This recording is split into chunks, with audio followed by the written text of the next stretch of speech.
Tesla Model Plaid 2026 yil uchun ham eng kuchli va eng tezkor elektr sedanlardan biri sifatida o'z mavqeini saqlab qolmoqda. Bu avtomobil Tesla kompaniyasining eng yuqori texnologiyalarini o'zida jamlagan bo'lib, u tezlik, qulaylik va innovatsiyani birlashtiradi. Model Plaid 3 ta elektr motor bilan jihozlangan bo'lib, u to'liq g'ildirakdan tortish tizimiga ega. Bu unga juda katta quvvat beradi va avtomobil oqdan 100 km/s tezlikka atigi 2 soniyaga yaqin vaqtda chiqishi mumkin.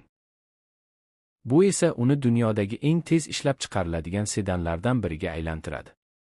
2026 yilgi versiyada Tesla yanada yaxshilangan batareya texnologiyasini qo'llagan bo'lib, yurish masofasi ham sezilarli darajada oshirilgan.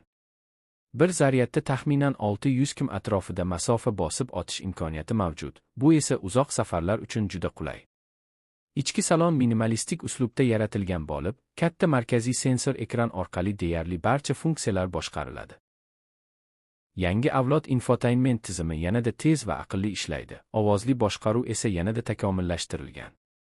Model Plaid ichida yuqori sifatli materiallar ishlatilgan, o'rindiqlar sport uslubida bo'lib, maksimal qulaylik va qo'llab-quvvatlashni ta'minlaydi. Orqa yo'lovchilar uchun ham keng joy mavjud. Shuningdek, avtomobil ichida ilg'or avtopilot tizimi o'rnatilgan bo'lib, u yo'lda xavfsizlikni oshiradi va haydovchiga katta yordam beradi. 2026 yilda bu tizim yanada yangilanib, murakkab shahar sharoitlarida ham ancha samarali ishlay oladi. Tashqi dizayn esa juda zamonaviy va aerodinamik ko'rinishga ega. Old qismi silliq chiziqlar bilan ishlangan, LED faralar esa yanada yorqin va aniq yoritishni ta'minlaydi. G'ildiraklar sport uslubida bo'lib, avtomobilning tezkor xarakterini yanada kuchaytiradi. Umuman olganda, 2026 Tesla Model Plaid elektr avtomobillar dunyosida texnologiya, tezlik va hashamatni birlashtirgan eng yuqori darajadagi sedanlardan biri bo'lib qolmoqda.